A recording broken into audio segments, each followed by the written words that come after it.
Hey, so why is there there's chicken salad, right? Like chicken on a salad. Okay. There's chicken salad, right? Which is like the mayo and the celery and all the crap, and they make a sandwich out of it, right?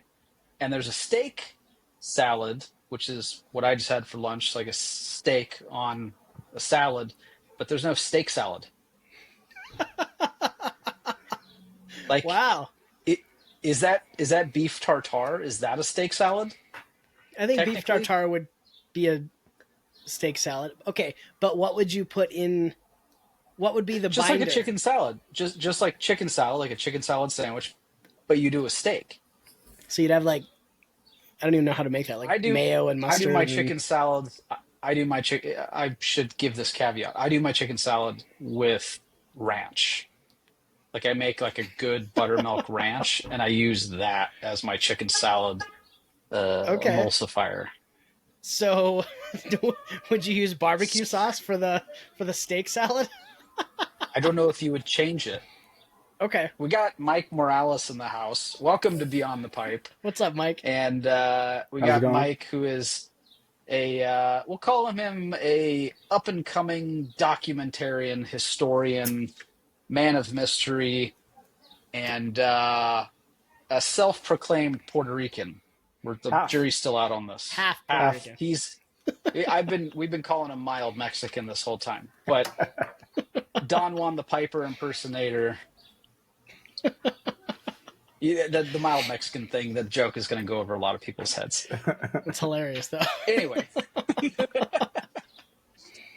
welcome, Mike. What are your thoughts on this very pressing issue of a steak salad? Well, there was no Briar cigar before there was a Briar cigar. So maybe it's just waiting for somebody to actualize it. Fair. That is a Okay. fair What kind of steak would we use for this? I don't know. tri-tip. Yeah. Like finely Tri-tip. shaved Okay. tri-tip, I Yeah. think is the way to do it. Yeah, that's what I just had. I do We my got to be tri-tip. careful. That Arby's is going to steal this, and they're gonna have a steak salad sandwich They at can have Arby's. it. They have have you heard this secret menu? I don't have an Arby's anywhere near me, but someone got the meat mountain. Yeah, It's all I the saw meats. It's all literally of all them. the meats, but he doubled it and it was like a $27 sandwich. And it was just it looked disgusting. I would never eat that.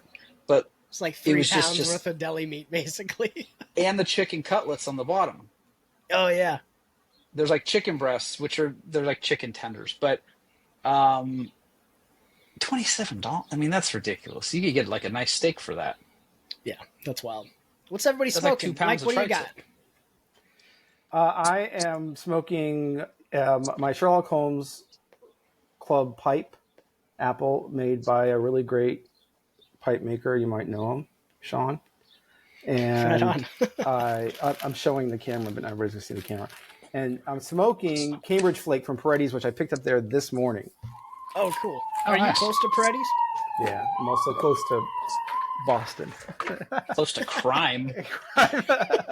It's all good. So And, Paredes is like your local shop.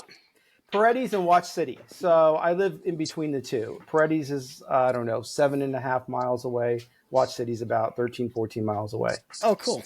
Yeah. Ernie at Watch City just got a handful of my Glacier Series pipes today in the mail, so Oh, really? Okay. he'll have those soon. So go check him out and I'll grab go check them grab out. one Yeah, I first. always look at the bones in the basket, so I'll check those out too. Tell him I sent you. Okay. Yeah. Chris, what are like you Ernie. smoking? Yeah, Ernie was Same on thing the I always podcast. smoke. I pulled a bones out of the random bin.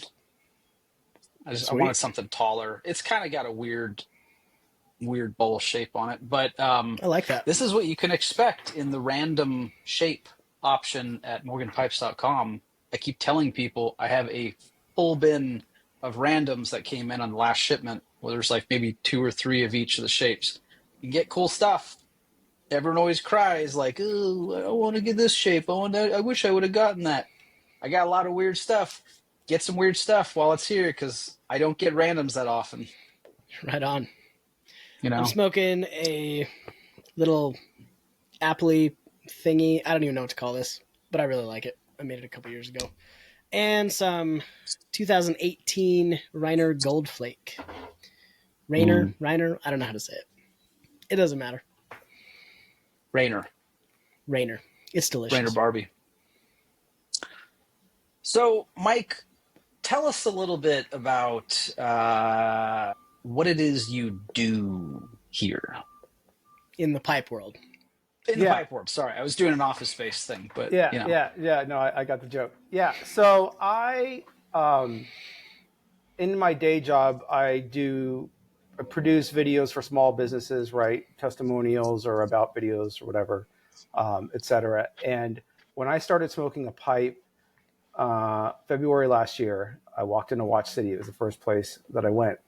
Cool. I was enamored. I was like fascinated with Ernie. He was an interesting character. I went online and watched the virtual pipe club interviews that they had over the years, because he mentioned that he'd been interviewed by them. And I went to Peretti's, and I obviously like pipes. I like tobacco. I was getting into it, but I also like the scene and the history. And I quickly learned, as I wanted to learn more about people or brands, that a lot of the history is an oral history. Some of it's written down, very little is documented on video. A lot of it's on, I would say, the most audio I could find is Brian's podcast, his years of yeah. interviews. But I wanted to see things on YouTube that I couldn't see. I just kept seeing tobacco reviews. And so I said, well, maybe it would be fun. I went to my first show, the Vegas show. I'll bring a camera and see what happens. Like, I didn't really have a plan other than to go. I'd never been. I went to the Capitol Land show last year. I've been to a small show, but never a big show like that. And so then I interviewed people, and I kind of had a working idea of what the video could be, and it came out better than I thought it would when I started. And so I said, this is fun. I'm going to keep trying this. I'll interview people, do little vignettes, no full length anything, just mini documentary style videos, hopefully with themes, and then just put it out there, under one brand, if you will, one name. I call it Pipe Society. And so I have a YouTube channel and Instagram where when I make the videos, I just throw them up there. That's awesome. It's really important because, like you said, there's not a whole lot of documentation, especially in video form. And so I think, people might not think a whole lot of it right then in the moment, but 10 years from now, 15 years from now, those videos might be precious to somebody. And I think all of us, it's a good way to get to know other people in the community, since we're all over the world, scattered across countries.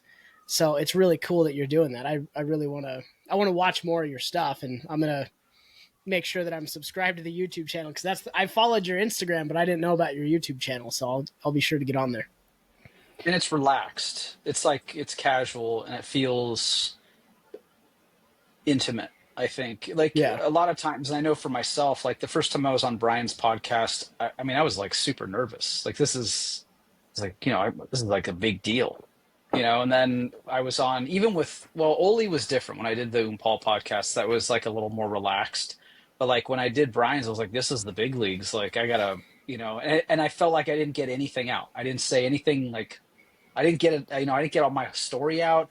I didn't feel like I said the right things. But I think when you have someone in a chair, you're in the busyness of it. Like, we'll take Jeremiah's little interview in Chicago.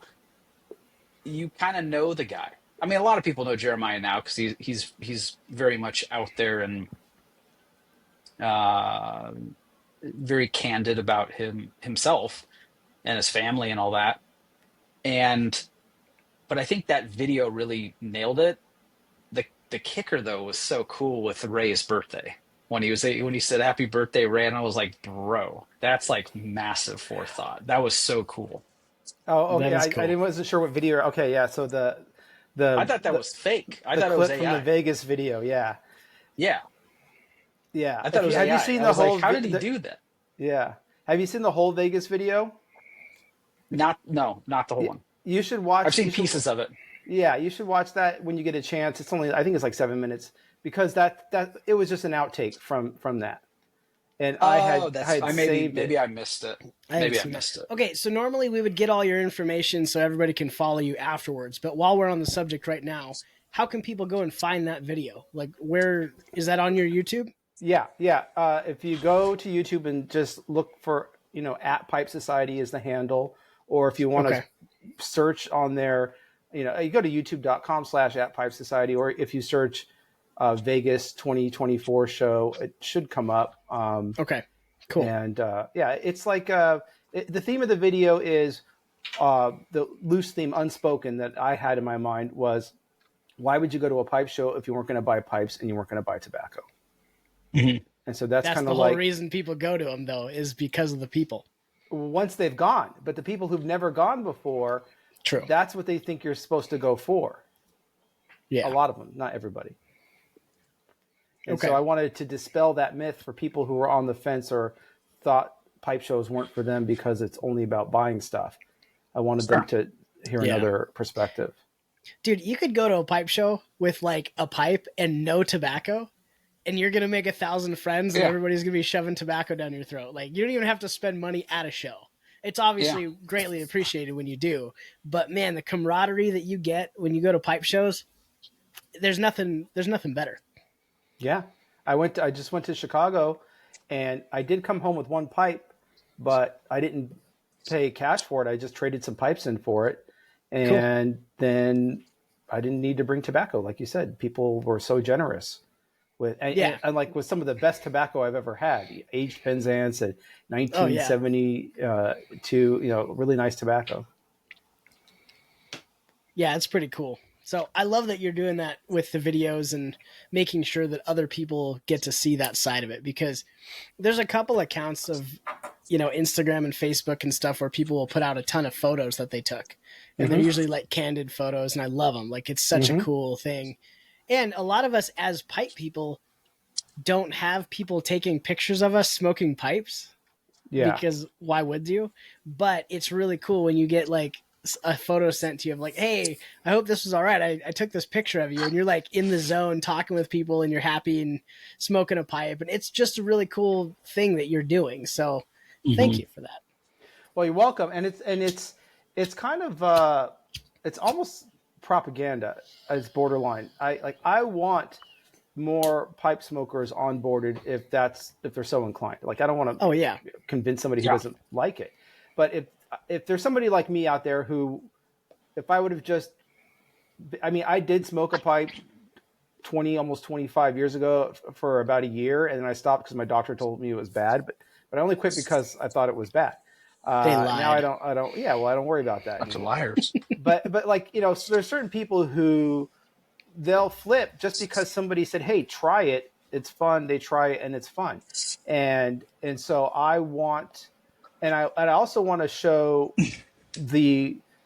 it's two sides. I want to show the outside. Hey, this is kind of like a bit of what the pipe community is like. Maybe you didn't realize how both diverse and collegial it can be, and especially the people. And then for the people inside of it to hear about others in their community, because some pipe smokers are isolated and individually or in groups. And so it's nice to have that documented. And so I don't, I want there to be themes with things. Like I did one of Perry Ensign when I was in Chicago, talking about his father's, talking about new blends he's coming out with that were inspired by his father, but he told the story of his father, how he started a pipe factory after being in the Navy. And then Per talked about how he, died when he was young and how that impacted him. And so the theme of that, and it came out on Father's Day. So the theme of that was, had to do with fathers there. But it also told the story, and it told a piece of pipe history. And so I'm experimenting right now. I'm going to miss some, I'm going to hit some. I'm right now I'm playing around while I try to figure things out. And, But the broad idea is to document the culture and show it in an appealing way to non-smokers. Yeah. Well, I think it's great. non-smokers as well as people who are in the community that, like you said, might be isolated a little bit because, you know, like I live in Montana. I don't ever see anybody smoking pipes here. If I do, they're like passing in a car. I'm like, oh, hey. And Yeah. so I don't have any local friends that really smoke a pipe. But I guess what I'm saying is even if it's not geared towards a non-smoker, I appreciate seeing stuff like that because it's just getting to know people in the community, seeing that, hey, we're not alone in this. The pipe community is much larger than a lot of people think, which is really cool.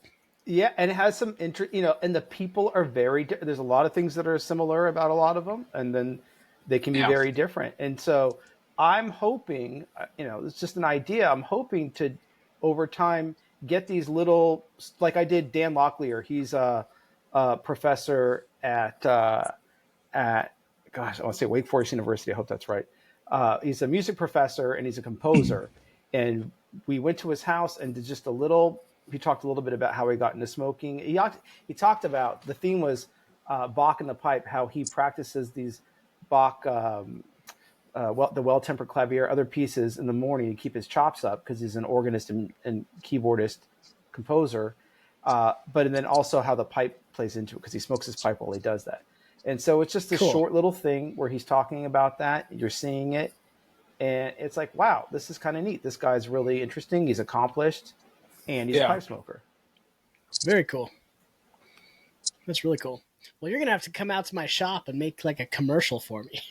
Yeah, well, so, but like that, you know, the fun. best commercials though aren't commercials, right? You know, especially, I think you guys as pipe makers have it very tough because, you know, you can have artisans anywhere in the world and the cost of living for them is not the same as you. And so their pricing can be different. And there's going to be a point over time, if not already, like for me as a consumer, there's so many cool looking things. I can't buy them all. So now how do I choose? And the way I choose right now are the people, you know, I got to like it obviously, but there's more than that than I can afford. So who do I like? Not just what do I like? Dude, it's always been that way though. I mean, I've been making pipes for almost 12 years and ever since the beginning, what I've learned is that people buy you before they buy the pipe. 9 times out of 10. Unless you're just buying pipes off of a retailer site, but if you're going to be like an independent seller and maker, you got to be personable. You got to like get to know people, be willing to talk to people because they're going to buy you and be excited about the pipe before they even get the pipe in their hand. And then it's going to, you know, they're going to be surprised and happy about the pipe once it's in person. Be like, oh yeah, I spent an hour talking to this guy too. Yeah. And there's at least two story angles to it. There's they just get to know you. They kind of like almost, you know, because they're familiar with you, who you are now. And then maybe you have an interesting story of how you got to where you were, like your origin story to becoming a pipe maker, right? Which maybe they identify with or appreciate, or maybe, you know, I'm a plumber and you used to be a plumber and I like the idea of buying from a plumber. And then there's the story even of the pipe, right? You could talk about how people can learn how this shape came to be over time, why you chose it, the source of the briar, if you documented the making of it. I'm not saying you have to, but I'm just saying there are different types of stories. There's the story of who you are now, how you got here, the story of the pipe, and then maybe the story, if you actually get to know somebody, then you guys have a shared story. And so I think people are very emotional and story oriented when they, or they just think it looks like something out of Lord of the Rings. It looks really cool and they want it. Yeah, and that happens too. That's a big part of it but that's another story. It's another story, and there's a lot of like that throwbackness of it, you know. Like there's people that just like that part of it, you know. That this is something people used to do, and you know we should totally be doing those things. And one of the previous, I think it was last episode, I was talking about that. Like we need to bring this back because it stimulates memories and it creates a richer history overall. Like there's no. I'll go on record and just say it. I don't see a downside to pipe smoking at all. None. Like maybe there's these fringe cases of like someone gets uvula cancer, or they get, some sort of COPD or something like that. And there's varying degrees. Like if you drink too much water, you'll die. Like there's everything in moderation, right? But I don't see a downside to it whatsoever. I mean, it does create it's an interesting talking point, when even for people, for like me, like when I talk to people about being a pipe maker, they'll be like, "Do you smoke a pipe?" And I'm like, "I'm a car mechanic that doesn't drive a car. Like, what do you mean?" Like, yeah, of course I smoke a pipe. What? That's like the number one question that I get too when I tell Yeah, people is, it's do you bizarre. smoke a pipe too?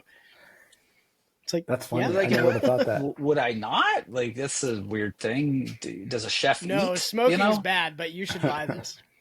Yeah, and I mean, I think most pipe smokers are all in. Like, this is what we do. We surround ourselves around, with every aspect of not only like the manufacturing side, but the partaking and the enjoyment of tobacco in itself. Like, I've never met a pipe maker that's like, "Yo, smoking's bad for you." I don't do it very much, but I'm gonna make you some pipes. You know what I mean? Like, it's Yeah, just a that doesn't weird. happen. Yeah. So it is interesting though, and I guess that this is carrying over from what I had said in the last episode with memories, is that we're I don't want to put pressure on you, Mike, but like, you kind of have the best shot at doing this if you end up doing it, like going hard and like making these interviews, creating the moments that people can look back on, giving sort of an insight and a window into some of the makers' world, in an artistic fashion. Are you familiar with Lars Keel? Mm-mm. Okay, No. I'll hook you up with him. Lars has been a friend of mine for a very long time, and he's in Denmark, and his way of photographing and also taking video of certain, like he did one with Former, and it was gorgeous. Like just the way that he filmed it, it was so nice. And those are the things that last forever, right? Everything lives forever on YouTube. It's going to be there forever, unless something I've watched gets the crazy. Former interview like a dozen times at least. It's so good. And what's great with Former is that he doesn't get interviewed that often. Like, he's largely keeps to himself these days. He has some family stuff that he's, working with. I don't want to give too much info. Most people know, but I mean, the chances of like that interview happening again outside of Lars doing it are relatively slim. Like, that takes a lot to do, and I really want to see that done with like Teddy. I want to see that. I mean, Tom's had it like for so many times. Tom has had probably more documentation on him, but it would be cool to do like a day in the life of Tom, from start to finish. Yeah. Well, Tom changes over time too. That's true. The Tom of today is not the Tom of 10 years ago. I think most people have seen that. But like, you're not going to get much out of me. It's going to be like, wake up, breakfast, post office, walk, work, kids, work, bedtime. You know what I mean? Like, there's not a lot going on there. But there are guys that have like pretty interesting lives. I don't know. That There's also probably a way to happen make it in pipes. interesting. I mean, there's probably reasons why you're that way, and to explore that'd be interesting. There might be, and the important thing is that you have the curiosity to figure that out. Yeah. Well, and there are people I think it's like important. that, so they'll identify with it. There are different people in an audience. Some are gonna relate to the subject better than others. Mm-hmm. Yeah. Yeah, I think most of us are pretty tight knit at this point anyway. Like, I kind of would liken it to what's that, interlapping bubbles? That's not a Venn Concentric diagram, circles, right? yeah. Is that Venn? When there's like the three that overlap. Yeah. Yeah. Okay. It's kind of like that. Like, there's, or when you see the Marvel Universe poster, I don't know if you've seen that. It just came out. No, I Okay. haven't. And it shows like the groupings of the people. It's pretty wild. But basically, like, that's how I kind of see it. There's different groups of pipe makers, and they're part of other larger groups. Yeah. And the further you go out, the more like the less associated with those people they are. So like we have in like my direct pipe maker group, it's like Sean, Jeremiah, who else would you say? Stefan, right? Ryan. But those guys may not be in like this, hey, we talk every week with these other guys. But we see them once in a while and we talk to them and everyone's friendly. But for the most part, everyone gets along. That's the crazy part. Like Yeah. there are not a lot of like diametrically opposed pipe makers. Like when I was briefly in the knife industry, and I say that with the most lowercase letters, there are people that legitimately hate each other in that In the knife business. world. Like legitimately, like you have to keep them separated at the shows. Like they hate Wow. each other. Wow. Um, Sounds pretty there, cutthroat. oh, zing. But like, but it's because it's a bigger group. I think most people have been forced to like get along, you know, Yeah. Yeah. in this Well, industry, we're which a large group, but we're also small enough as like in the grand scheme of things, pipe smokers are pretty small. I mean, just tobacco users in general are fairly small compared to the rest of the population. So it doesn't make any sense for people to be feuding and having issues with each other. It's like, dude, if you want to hang out and all you smoke is cigars, or even if you smoke cigarettes, I don't care. Come hang out in the well, shop. Like that's what I mean. The everybody should just get camaraderie along. it's very different doing this. Like there's I don't want to. I have a good one in my head, but I can't name names because it wouldn't be great. But in another industry, I happen to know a guy who like very specifically hates another dude that's in the same industry, not in the pipe industry. And I'm like, it always occurs to me like, why can't you guys just like have a beer and just be friends? And he's like, no, I disagree with everything that he's doing. I don't know how the other guy feels about it. Um, but that doesn't take place here. Like most of us would like grab a burger with any one of the other guys. You know what I mean? Yeah. Like it'd be like, yeah, that guy's kind of annoying, but like he's pretty funny. Or like, I don't really like his business practices, but he's pretty good at making pipes. Like there's a silver lining that everyone can find in this business. Yeah. And most people get along really well. Well, I think part of it too is that there's a general consensus, a general understanding that we have something very special here. And Mike, I'm sure you've seen that ever since. What did you say? Last February is when you started Valentine's smoking a pipe. Day, I walked in and said hi to Ernie. Oh, cool! Coincidentally. That's your anniversary. I'll text him about that. Coincidentally. I think everybody understands that we have something special here as pipe people and just enthusiasts for the hobby. And we also kind of understand that, like, I don't believe it's a dying hobby, but some people No. view it that way. And I think everybody kind of might have that in the back of their head that, oh, this is like something really special and really small, and we don't want it to go away. So let's not screw it up. And I feel like Exactly. that might be part of it. It's not dying, but it definitely needs custodianship. Like it needs to be. We're all It's custodians. I think it's evolving. I think Yes. it's not dying, but it's not staying the same either. It's not like it was, for sure.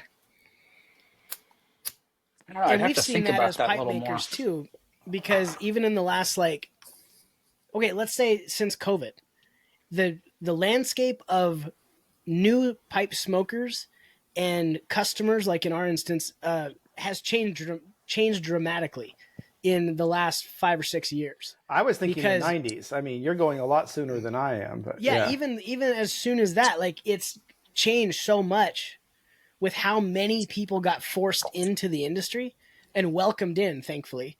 But you have a lot. I don't mean this derogatorily to all those listening, but there's a lot less educated collectors, less education happening as far as like where we came from. And now everybody's like, okay, we're all here. Now what? And so I think it's really cool what you're doing because you're going to give a lot of people little snippets of videos and maybe some longer videos where people can get to know like, okay, well, this is how it was 10 years ago. This is how it was 20 years ago. This guy's been around 30 years. Let's hear his story on the pipe world and what it meant to them and maybe like their perspective on how it's changed now. And I think that's really, really cool. Yeah, and you're going to see, like I said, I'm still experimenting. So you're going to watch some of these and you're going to say, oh, this has a kind of a promotional vibe to it, like a subtle promotional vibe to it, whereas others It's are a little okay. more well. So they're going to be different, right? One could be about I don't want to do the same pipe show video 5 times. That to me would not be Yeah. interesting. Yes, it could be nice to document every single one, but I can't do that, right? And I can't go to Mhm. every show and just document them. So I want to have a theme or an angle or something with each one when I do that. And so you'll see. They have different vibes. I'm still figuring things out. Yeah, Well, I think you're doing a good it'll job. it'll evolve over time, and I don't think it needs to be going one way or the other. But I think ultimately it's a really good thing. It's when I was two 2 or 3 years in, I started finding out about like the YouTube pipe community. I think it was like maybe 2 years in is when I started noticing it. And then that at the time it was like, you had matches, you had Mark Balkovic didn't really do a lot of videos, but he was like the hot pipe maker. And then Joe Case started popping up. And then you had like Brian Duran and of like the YouTube pipe makers, like the guys that would be, like selling $150 pipe. Jake Hackert, it was like everyone needed a Jake Hackert. It was $100. The guy was a handmade-ish pipe, using, I think he used factory stems, but 125 bucks you could get one. And then they went to like 250. And people were like, that's insane. And, then some of us, like the guys that were aiming more towards like higher end pipes, we were cracking out like $400, $500, $600, $700 pipes, and that was not accessible by the YouTube guys, by and large. Like those guys were not buying those kinds of pipes. That was for the collectors. The high end guys bought the high end pipes, and it was like, Jeff Graysick, and you had Elk Tang, and you had like the common names, but then you had other guys that like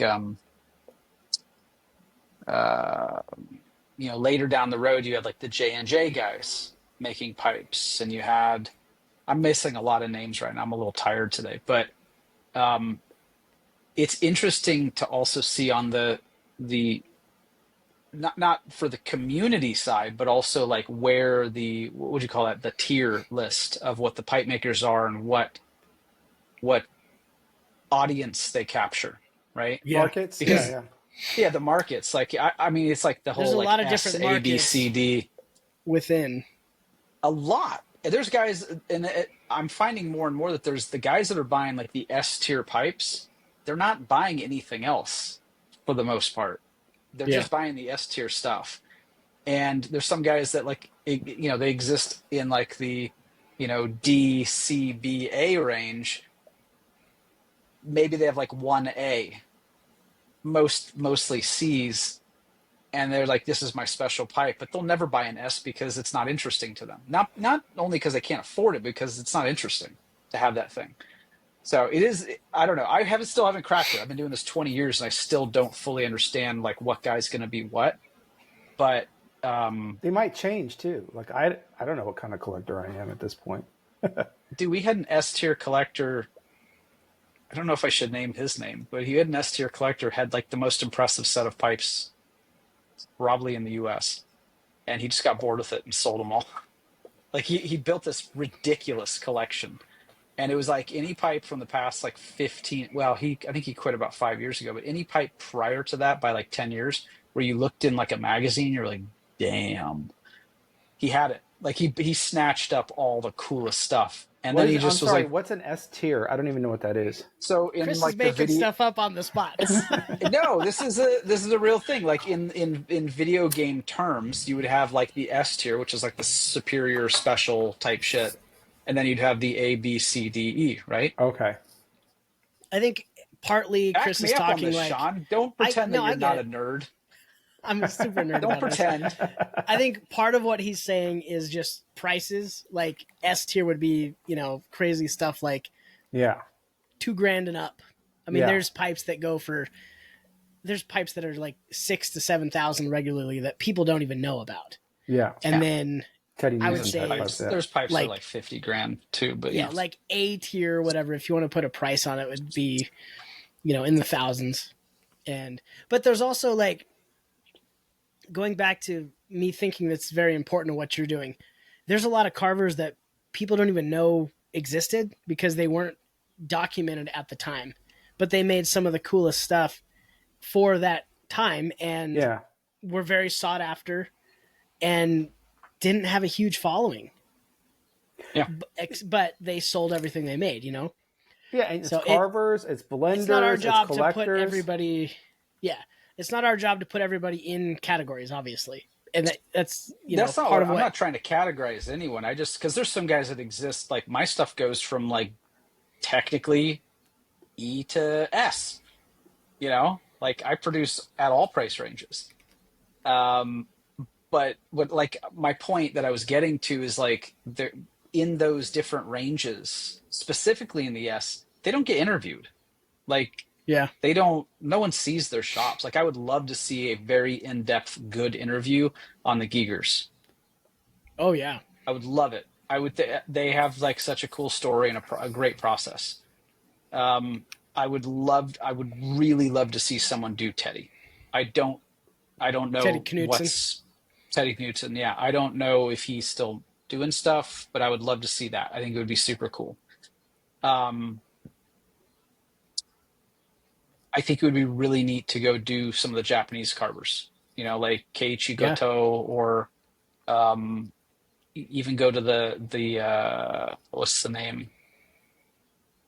I'm blanking on it right now. Suge.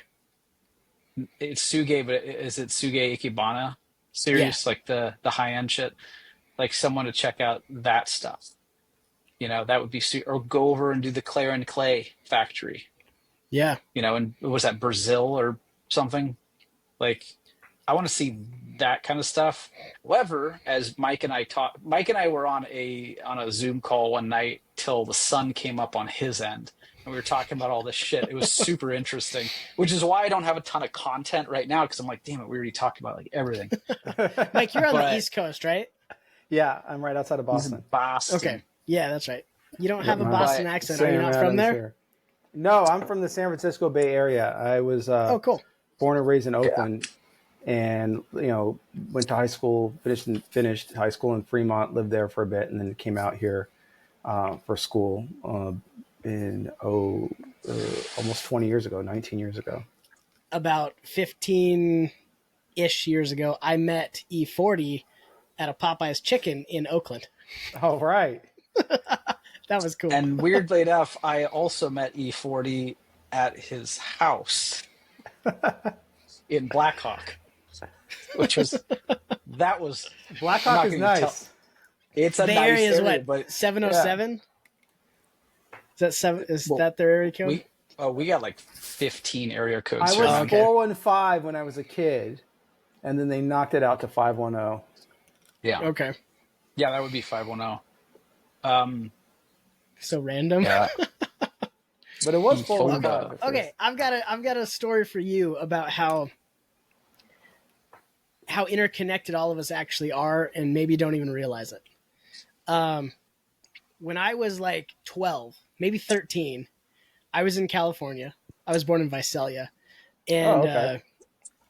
I actually saw Newsboys live, and had no idea later on, 10, 15, 20 years later almost, that I would end up meeting Jody Davis, who plays in Newsboys. And now he like has he's got a mobile shop in a van that he follows them around and still makes pipe. I think that's how he does it, but Look, that's super what cool. I got in Chicago. I got his pipe in Chicago. Oh, I got no your way. pipe right here. Yeah. Oh, that's And cool. so it's like, nice. That's cool. we're connected. I'm smoking your guys' pipes. Yeah, that's You guys super cool, literally man. made these things. Yeah, and I was 13. I didn't know anything about pipes. Had no idea. I don't even know if he was making pipes at that point. You know what? I don't know that either. No, he He was. was? Yeah. Because he's 25 years in, I believe. He got into pipes in the 90s, but he's definitely been making them for 15 years, which is what you said, right? I think so. I I thought don't it was know. closer to Time is a 25. blur. No, what I'm Time's saying a is blur. he saw him 15 years ago, and he Yeah. absolutely was making pipes then, is what I'm saying. No, I saw him almost 20 years ago. Oh, okay. Even 20 years ago, I think he was making pipes. Yeah, I think Jody's been doing Yeah. pipes for 25 years because then Graysick got in. Graysick's at 22 years. I'm at 20-ish. Yeah. So it's like, I think 25. I'm probably So he totally might have speaking been. out of turn. I've never even spoken to Jody, so he'd probably be like, "That motherfucker," you know. I've been doing this No, for he wouldn't. 35 years, dude. Um, Well, we'll ask yeah, him. We'll get Jody on the podcast. I would be down to have Jody on here. I think that would be fun. I That'd would be love pretty He's to cool. had a interview him. really interesting because That's he was what. when he was doing pipes. He has his daughter, I guess, has special needs, so like he was having to do all that at the same time, which is a crazy story. Yeah. Yeah, but I used to listen to his band when I was in high school, so Cool. I don't know that I saw them live. I saw a lot of people live. I don't know that I actually saw them live, but I would love to get a shot at interviewing him as well, just because. Yeah, I was listening to Brian's podcast, and I was like, wait a minute. Newsboys Guitars is a pipe maker, and then I look him up, and he's Right. been a pipe maker for a long Isn't time. that weird? Yeah, That's so cool. Another great one for you would be Grant Batson, and Oh, what yeah. he's got like a I think it's like sort of a youth group type of thing that he does in Tennessee. Keep forgetting the name of it, but that would be a neat interview. 'Cause that's a Well, beautiful area, dude. I don't know how Nashville's much gorgeous. time we have left. There's two things I want to touch on. Touch on whatever you want. One is that when we were talking about pipe, this is less important, so I'm doing it first. Pipe smokers are all flavors or whatever. I was at Capitol Land last week, and I filmed them opening a can of this Metropole tobacco from the early 40s. And the Cool. thing has got like 1.6 million views now. It hasn't even been 2 weeks that I've uploaded it. Oh, and wow. the comments are in Korean, German, Russian, Portuguese. Like it has a global. It's a 97% men, but it has like this global appeal. And it's not just pipes. It's people are talking about rolling it and smoking it, but tobacco is still like very much alive, obviously, and people take an interest in it. And what I love about it, though, it wasn't just a plain unboxing. It was a moment that happened at a show. So you capture this kind of like moment of excitement, guys sharing it, smelling it together. And that's just a snippet of a moment that you have at pipe shows. And it got to spread across the world at this point. It's 40% in the US, so it's across the world. And that to me excites me about the global appeal of the hobby. Mm-hmm. And then the other thing I wanted to say was that, it is obviously mostly men in the hobby. And for me, the way I got into it, I went to Watch City because I was going to this Bible study at a cigar bar. And half the guys there, I was smoking cigars and they were smoking pipes. And I was like, well, if I could smoke a cigar, I'll smoke a pipe. But it's like, I call that my half pipe club, 2.5 pipe clubs, because, there's like 8 guys there hanging out, smoking a pipe. And I like the idea of the pipe hobby kind of taking on different types of groups. You can have people who get together for religious reasons and do pipes at the same time. You have maybe people who want to hike and smoke, or maybe you get people who are in a book club or whatever. They could have maybe they'll have the same political ideology, religious or activity wise. And then some people just want to do it by themselves, and they want to be about the art and the craftsmanship, or they just want to have a cob and go fishing. And I just like the idea that there isn't this monolithic, there's not one type of pipe smoker, but it can be a very social activity, and it can be a very social activity for men. When for me, I don't see a lot of that if I just want to have like a guy bonded thing that isn't sports. I don't have, it's just another hobby to do that with. Yeah, that's Yeah. awesome. And I mean, there's intellectually based groups like the Golden Gate Pipe Club or Pipe Society is like that. Um, they meet up, I think, in Mill Valley, I believe. But there's all different, like the Bible study thing is really interesting because there's actually quite a few groups, quite a few guys that I've talked to where they're like, yeah, I was at like my men's group, and it's like church-based men's group or men's breakfast or whatever, and there's like 8 guys smoking a pipe, or the men's night, and they're like, yeah, we do it at this cigar bar. I think that's really cool. That's something that I've really noticed, like religiously, the culture is really strong for pipe smoking, like really strong, because it's like, I mean, how many pastors and priests and stuff are like not allowed to do a lot of stuff, but they smoke? Like even when I was I mean, I went to a Catholic school when I was a kid, and like we had like 3 or 4 of the priests that were just like serious cigarette smokers. I think one of them smoked cigars.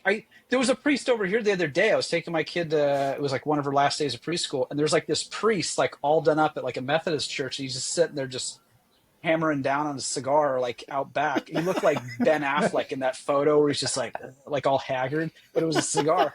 And I was like, wait, are you allowed to do that? Like, but it is really God made tobacco. It's very symbiotic with like with the Christian culture, I've noticed. I'm still trying to figure out how it fits into like Amish culture, because I don't know, are they allowed to smoke? I don't know. I don't know. Because I always, you always think like there's this Amish dude with his beard and he's got a pipe, but I don't think I remember seeing any Amish people smoking. I think that's one of those things you just make. It's like a Mandela effect or something. Right. But I live I think that's by an Amish colony, so maybe I'll roll down go there ask. and Dude, see roll if down there anybody, with like if there's any Yeah. pipe smokers. I Yeah, want to dude, interview bring a an bunch of Amish pipe pipes. smoker. You should, That'd be man. cool. ChatGPT says some do. Some do. It's more probably Mennonite. Typically You know? men, older men. Yeah, I'm not going to read the whole thing now. I learned about all like the facial hairs, like what they're required to have, and it was really shocking. Like I believe when you're younger, you can have a beard, but then when you're like older, no, you have to have a short beard, no mustache. But then when you're older, you can have a long beard, no mustache. Like there's rules to it. Okay. I thought it was something to do with marital status too. When you're married, when you're married, you have to shave your mustache and you just have the beard. That's what it is. And then I think before that, you don't shave. I forget. It was very interesting though. Like the whole Amish culture is so wild to me. So I just saw like 300 dudes move a house in like they moved it like a mile in like an hour. that's They just crazy. picked up the that's freaking crazy. house and moved it. So if we have Anyway, any go ahead, Amish Sean. pipe smokers on our YouTube channel watching this, which is I unlikely, doubt that. comment Very below. doubt that. So That's not. Sean didn't think that one through. I didn't. Please forgive him. It was part of the joke. and don't get me wrong. Nothing against women who want to smoke pipes, be in the community, anything like that. I'm just saying, as it is factually, that's just kind of the way It's a man sport. And Yeah. traditionally, yeah. Yeah. And I think with the religious, at least the religious people that I know who are into it, it's this kind of like both traditional and masculine activity. And so they're looking, and it's, well, apart from the fact that it's enjoyable. So take that out. Just it's an activity that is traditional and masculine, and so it's a way to lean into those things if you care about that. Absolutely.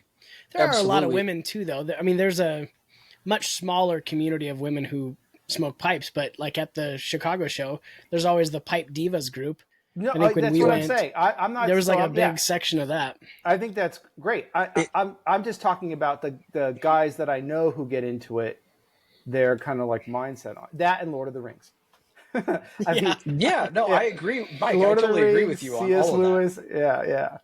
Yeah, and I mean, you'd be hard pressed to go to like, I mean, even Sean with Rachel's craft shows, it's probably predominantly female vendors and makers. Not really. I mean, most of the buyers probably are, But in most industries, Okay. most retail industries, women are the buyers. I mean, So I guess that you maybe make it's not the things best. geared towards women that are going to buy them usually. Maybe if it was Okay, like I'll crochet. go out on a big sexist limb and say that You're wrong, Chris. 97% of the people that make and or buy quilts are female. Fair. Can we agree on that? Cake decorators, most of them are not men. I don't know. Yeah. I don't. No Okay, idea. good. Like there's Could a be. 97% chance that like a macaroon that you bought that was made artisanally was not made by a dude. Can we agree with that? I don't buy them, Okay. so I mean, yeah. I don't either. I'll take your word for I don't it. think I don't want to say men don't buy macaroons. I personally don't like them, but anyway, that's beside the point. But like, it's okay that there are differences. That's fine. Like we can have differences. It can Yeah, be a I'm not saying male-dominated should. I'm sport. just saying that's the way I'm it making is. drama out of Yeah, it's the way it is. Did you hear what Stirring Chris the said? pot. What a sexist asshole that guy is. But I think it's really, I actually really like the fact that we do have a female contingent as pipe smokers and as makers. I mean, Yeah. literally one hand. You got Sarah Giger, Manduela, Silver, and Julie, Nana. and Nana. Nana. You got Scotty. 5. Scott 6. You got 6. Yeah, and there's yeah. I mean, I see more coming up on Insta. There's one. I don't know where she's from, but I saw her all over the St. Claude show. A younger female pipe I was maker. just going with like well-known international and U.S. I don't know all the up and comers because I'm sure, sure. I Kurt Ballaby's daughter. I think Tyne? Yuki Tokotomi also. I think Hiro's daughter was like doing something, and Oh, that's cool. yeah, there are the chick at Clarin. She smokes a pipe. I mean, I don't know. saw if her that's video yesterday. She was smoking a Yeah, pipe while yesterday. painting on the glaze, I guess. Yeah, the glaze on that. Those are cool. I think that's pretty cool. I don't think it needs to be fully integrated, but I think that the women that do decide, I always thought Rachel should make a pipe. I thought that would be pretty cool to have that. That'd be cool. Well, and there's all forms of it too. I mean, maybe I don't know. Like I know the Wilkie sisters were involved in the retail aspect of it for decades out of New York. Yeah, and Yeah, Carol Burns took it over at some point as well after they had Wilkie in right. Vermont. Thinking of another one too. Well, there's Ginny at Pimo. You got Kathy, cup of Joe's. That's more like retail type But that's stuff. what I'm saying. I mean, like, I'm saying it's all it's all levels. Yeah. That's true. That's super cool. It is interesting though. I mean, I think it's right where it needs to be. I think that that was actually one of the first conversations I had with Scotty, is that she was real gung ho when she was like, I'm going to do this, I'm going to do that. And I was like, cool. Like, you're not going to get any resistance from me on that. I think it's great. Like, I think more, I think that a lot of women feel like an intimidation because it is male dominated hobby / profession. But I have never seen anything but the men be welcoming of it, like hands down, like across the board, 100%. I've Sabina never heard anyone say Santos. like Sabina. Shit, she's gonna get mad at us for that. Damn it. But yeah, I totally forgot about Sabina. Sabina, But, if you're watching, we love you. sorry, we love you. But no, I think no one's watching. No one watches this. But I think it's great, and I think that there needs to be more of it, and I think that might even be something cool. Like, Mike, I'm getting to my point that I started a half hour ago. Money. Like, that's the big thing, is a travel expense to do travel this. expenses. It's a pain in the ass. It's so expensive, like, to be able to do this professionally. But I think, and I'm speaking for everyone when I say this, I think if we could find a way to make it happen, I think most people would be down to make it happen. Like, the thing is that this has been in the ability of large companies already. I mean, they could have been doing it. They can copy this. I wish they'd pay me to do it, but I mean, they could easily copy that. The interview part is not easy. per se in editing it right or whatever. But the idea of documenting this stuff and getting stories in, and not just making it highlight videos or product videos. Mm-hmm.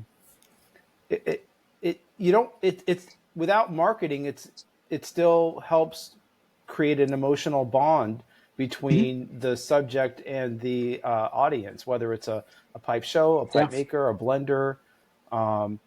Actually, so like an interesting one, I don't like to talk a lot about the projects that I'm in process on, because if they take Yeah. forever, people are like, you talked about that Don't like talk last about year. it. Well, Yeah. no, but I'll talk about it. Like, I interviewed Scott, is it Thiele? Is that how you say his name? The pipe maker, but the creator I always of thought it was Pipepedia. Teal, but yeah. Thiele, yeah. Yeah, because I liked the idea that he's a pipe maker, but there's a lot of those out there, and I'm trying to find that the people who have those unique contributions to the hobby. And to me, Pipepedia is a very unique contribution. And so Massive. Yeah, huge. Massive. Same thing with Pipe Phil. I think he's whatever that site is in the UK. Like that's the place you go. And you're like, what is this, hallmark on this pipe? And no one knows. You go there and it's like, oh, it's this thing. I don't even want to know what it took to build that catalog.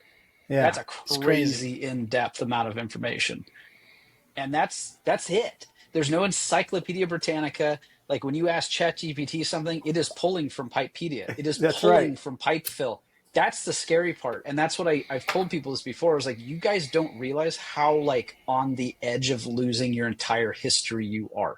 Yeah. Like we have pipe makers that are aging out. The guys that are like, they're kind of like, well, I'm kind of done. They're hanging up their lathe or whatnot. And they're not really interested in doing it.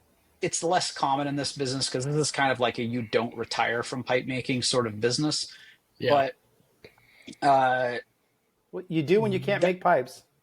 Well, you do when you can't make pipes, but there's a lot of guys that are just like they ride into the sunset with pipes. Like he's still making. He's 93 years old, Yep. And I love that. But also, the further over to that side of the spectrum you get, the less stories are being shared. Like guys like my age, we talk, well, at least I talk a lot, but there's guys like we talk a lot. Like I'm talking, it's crazy that we talk to Brad all the time. Brad Pullman, like we had him on the podcast. He loves to share the stories. He's got all kinds of funny stories that he like recalls in the moment. But if you told him to write a book, he probably wouldn't be able to do that. Like I wouldn't be able to. Stories, yeah. He's got fantastic stories. And Silver is, on the flip side, from a female's perspective, would be fantastic to interview. But there's not a lot of dull people in this industry, which is also kind of everybody's pretty interesting. Talking to my grandma, because she always says there's not a dull one in the bunch, talking about her family, because we're all kind of nuts.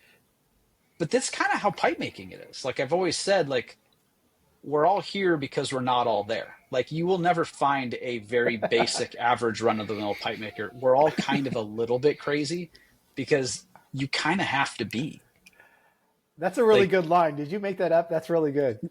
I took it from somewhere, but yeah, we're all here because we're not all there. That's good. But it really, it's true though. Like I don't think there's quieter, calmer pipe makers like Kent Joyce. Guy's mellow. Guy has like a 30 BPM heart rate. I mean, he's just like mellow. Super into reggae. Super calm into reggae, super chill dude. But when he does pop on the calls, it's like he doesn't really talk much. He's a nice, really friendly guy, but he's just really kind of quiet.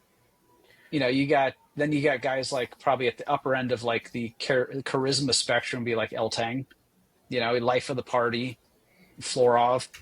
I put Silver there. She's very charismatic. Silver, real peppy, And then I would say like the middle of the spectrum, you got guys that are kind of like Grant's pretty mellow, Graysick's pretty mellow.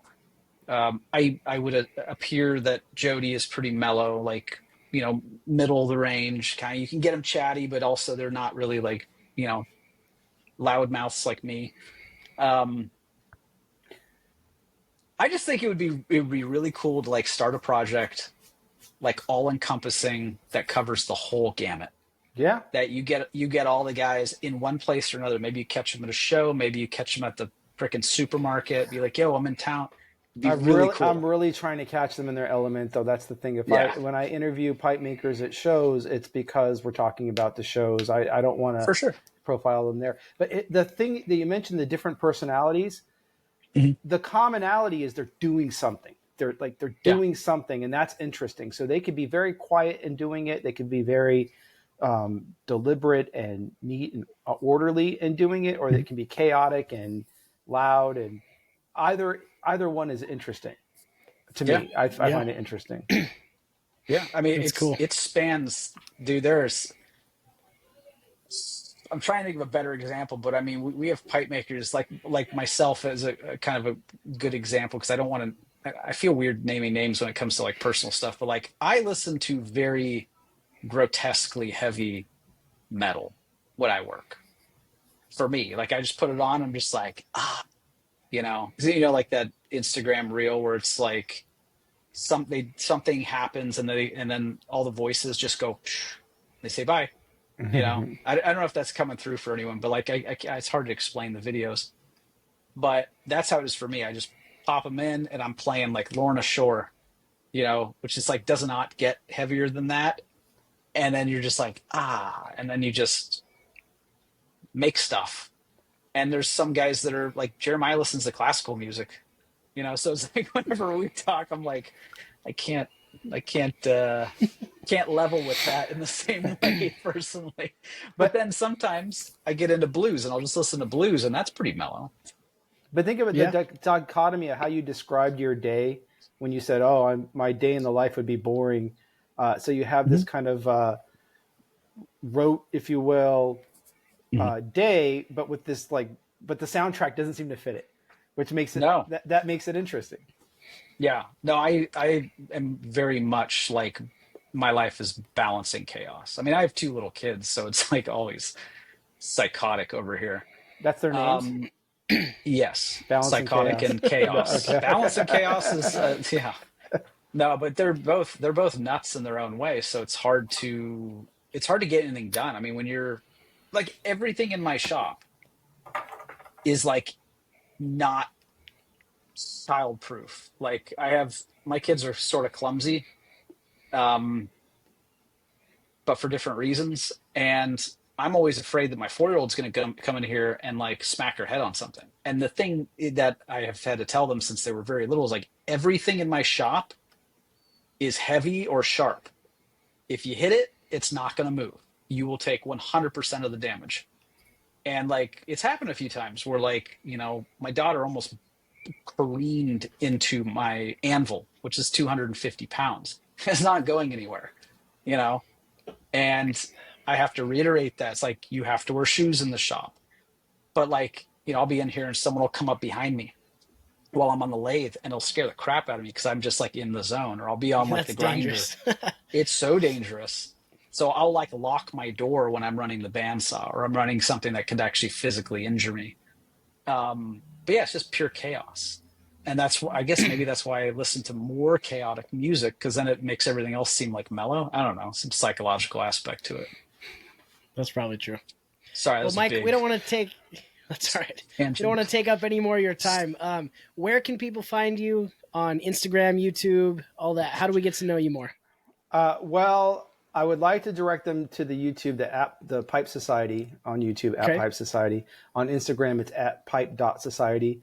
I also have my personal Instagram, which is all pipe stuff.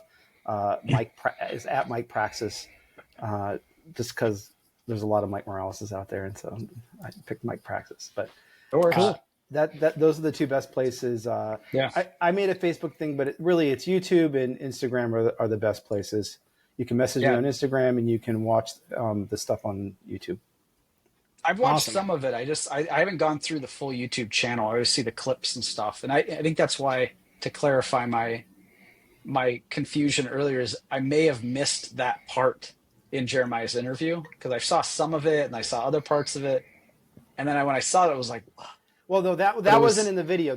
I have so much extra material that I okay. didn't So no use one in the saw Vegas that. video. That was No, actually that was the first time anybody saw I that. don't feel bad then. It wasn't Yeah. in there.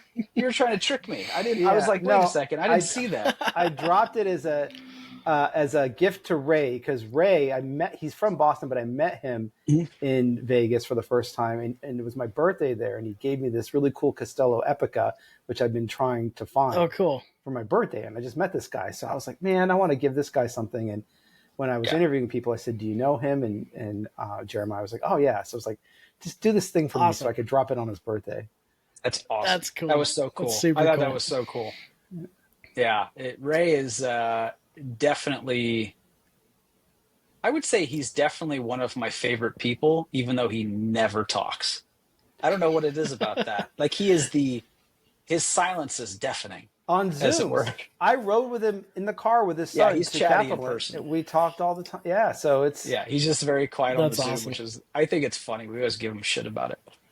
yeah. But that's That's cool, cool. man. Well, thanks for being on and chatting with us. Hopefully you got out, the info that you wanted. And, Yeah, I mean, the real info is just to create awareness for that. I feel I don't care about views. I have the long game perspective on this. I know that I'm Yeah. archiving this and it's going to be seen eventually, but I do care for the subjects that, I spend the time I make it, I put it out there, and I think they would want people to hear their stories. And if nobody really watches it, then, and so I'm still, this thing was, I think I made it in February this year. I made the channel. So it's very new, and I don't do all the things you do to promote channels. And so this is just, this is a chance for people to check it out and watch those people's stories. Cool. Yeah, we I think can't wait. holistically it's a massive positive. Like if there's a way that we can make that part bigger, I think that'd be super important.